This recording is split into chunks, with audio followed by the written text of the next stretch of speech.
진폐유족연금 승소 사례. 법은 단어 하나가 아닌 삶의 맥락을 봅니다. 상상해 보십시오. 1970년대 22살의 한 청년이 있습니다. 이 나라의 경제 성장을 떠받치던 탄광, 그 캄캄한 갱도 안에서 매일 12시간씩 석탄을 캡니다. 입안에 서걱거리는 석탄가루의 깔깔한 감촉과 온몸을 짓누르는 어둠의 무게를 견디며 숨을 쉴 때마다 검은 분진이 폐부 깊숙이 박히는 줄도 모르고 청춘을 바쳤습니다. 이렇게 평생을 바친 결과는 참혹했습니다. 그로부터 50년이 흘러 청년은 이제 70이 넘은 노인이 되었고 숨 한 번 편히 쉬는 것이 평생의 소원이 되었습니다. 수십 년 전 폐 속으로 들어간 석탄가루가 반세기가 지나도록 사라지지 않고 폐를 돌덩이처럼 굳게 만들어버린 진폐증 때문입니다. 성실했던 삶의 대가가 숨가쁜 고통으로 돌아온 이 현실이 참으로 야속하기만 합니다. 하지만 더 가슴 아픈 일은 그분이 돌아가신 뒤에 일어났습니다. 남겨진 가족이 마주한 것은 진폐 때문에 돌아가신 게 아니므로 유족연금을 줄 수 없다라는 차가운 부지급 통보였습니다. 평생을 진폐증으로 고통받다 숨을 거두셨는데 정작 죽음 앞에서는 진폐 때문이 아니라는 이 당혹스러운 상황. 도대체 무엇이 문제였을까요? 오늘 이야기의 주인공인 갑 선생님의 삶을 들여다보겠습니다. 선생님은 젊은 시절 탄광에서 10년 넘게 채탄과 굴진 작업을 수행하셨습니다. 매일같이 먼지 구덩이에서 헌신하셨던 선생님은 은퇴 후 60대에 접어들면서 심한 기침과 호흡곤란을 겪기 시작하셨고 결국 진폐증 진단을 받으며 긴 투병 생활에 들어갔습니다. 여기서 진폐증이 얼마나 무서운 병인지 잠시 설명해 드리겠습니다. 원래 우리 폐는 촉촉한 스펀지 같아야 합니다. 그런데 시멘트 가루가 섞인 것처럼 폐 조직이 딱딱하게 굳어가는 섬유화 현상이 일어나는 것이 바로 진폐증입니다.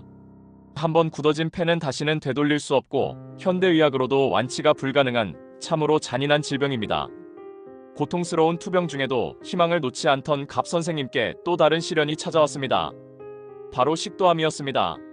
다행히 수술은 성공적이었고 암세포의 전이나 재발 흔적도 없었습니다. 가족들은 이제 큰 고비를 넘겼다며 안도의 한숨을 내쉬었지만 그 평화는 그리 오래가지 않았습니다. 진짜 위기는 수술 이후에 찾아온 합병증이었습니다. 수술 후 발생한 흡인성 폐렴이 선생님을 덮친 것입니다. 평범한 사람이라면 이겨냈을 수도 있겠지만 이미 진폐로 인해 딱딱하게 굳고 만신창이가 된 선생님의 폐는 폐렴의 공격을 버텨낼 힘이 없었습니다. 결국 선생님은 호흡부전으로 끝내 세상을 떠나시고 말았습니다. 여기서 여러분께 질문을 하나 드려보겠습니다.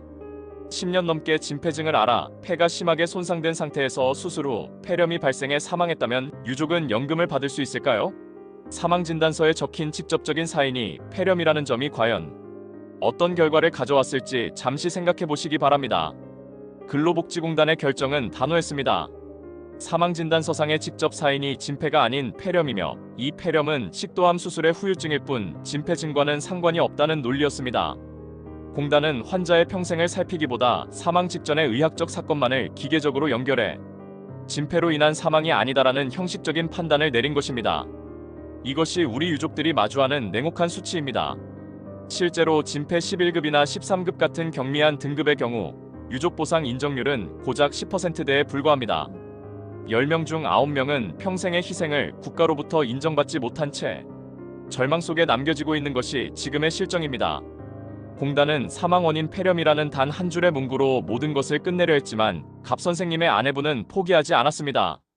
남편이 평생 마신 석탄가루와 그로 인한 고통이 죽음과 무관할 리 없다는 믿음으로 행정소송을 선택했습니다. 사인 한 줄의 기계적 논리에 맞서 남편의 권리를 되찾기 위한 외로운 싸움을 시작한 것입니다. 길고 긴 법정 싸움 끝에 마침내 대법원은 유족의 손을 들어주었습니다. 2018년 10월 25일 대법원은 판결을 통해 공단의 부당한 처분을 뒤집었습니다. 사망진단서의 병명 하나만 보고 판단하지 말라는 이 판결은 많은 이들에게 커다란 반전의 카타르시스와 희망을 안겨주었습니다. 대법원이 제시한 첫 번째 핵심 논리는 인과관계의 유연한 해석입니다. 사망 원인을 의학적으로 완벽하게 증명하지 못하더라도 환자의 진폐, 병형, 심폐기능, 합병증, 그리고 연령 등을 종합적으로 고려해야 한다는 것입니다. 즉, 전체적인 상황을 보았을 때 인과관계가 충분히 짐작된다면 산재로 인정해야 한다는 합리적인 판단입니다. 두 번째 핵심은 복합작용의 인정입니다. 진폐증이 비록 사망의 직접적인 주 원인이 아니더라도 다른 질병과 복합적으로 작용했거나 기존 질환을 자연적인 속도 이상으로 급격히 악화시켰다면 인과관계가 있다고 보았습니다. 진폐가 사망에 조금이라도 기여했다면 그것만으로도 충분하다는 뜻입니다. 세 번째 논리는 과학적이고 의학적인 통계의 활용입니다. 법원은 진폐 환자가 면역력이 낮아 수술 후 폐렴으로 사망할 확률이 비환자보다 1517%나 높다는 데이터에 주목했습니다. 이는 법원이 단순히 추측한 것이 아니라 진폐증이 폐렴 사망의 결정적인 배경이 되었음을 객관적인 수치로 인정한 것입니다. 결국 이 판결의 본질은 사망진단서에 적힌 폐렴이라는 단어 하나에 매몰되지 말라는 것입니다. 진단서 한 줄에 적힌 사인이 아니라 환자가 견뎌온 50년 세월의 고통과 신체적 변화라는 총체적 맥락을 읽어야 한다는 준엄한 메시지입니다. 법은 형식적인 문구 너머에 있는 한 인간의 희생을 보아야 하기 때문입니다. 이 판결 덕분에 갑 선생님의 아내분은 마땅히 누려야 할 권리를 되찾았습니다. 그동안 거부되었던 유족연금은 물론 장의비까지 모두 소급하여 지급받게 되었습니다. 남편의 헌신이 헛되지 않았음을 증명하고 남겨진 가족들이 최소한의 경제적 안정을 얻게 된 정말 뜻깊은 결과였습니다. 여러분, 진폐증은 우리나라 산업화 시절이 남긴 가슴 아픈 빚입니다. 누군가는 어두운 갱도에서 자기 폐를 깎아가며 국가 경제에 불을 밝혔습니다. 법은 이분들의 희생을 잊지 않고 끝까지 보호해야 할 책임이 있으며 그것이 바로 법이 이 땅에 존재해야 하는 가장 큰 이유일 것입니다. 지금 이 순간에도 공단의 부지급 통보를 받고 절망하고 계신 유족분들이 계신다면 결코 포기하지 마십시오. 공단의 결정이 최종적인 끝은 아닙니다. 오늘 소개해드린 대법원 판례를 믿고 용기를 내어 대응하신다면 억울하게 닫혔던 권리의 문을 반드시 다시 열 수 있습니다. 여러분의 정당한 권리를 되찾는 길에 저 김강균 변호사가 든든한 동반자가 되어드리겠습니다. 복잡한 법리와 차가운 서류 사이에서 길을 잃지 않도록 여러분의 목소리에 귀 기울이고 끝까지 함께 싸우겠습니다. 도움이 필요하시면 언제든 연락해 주십시오.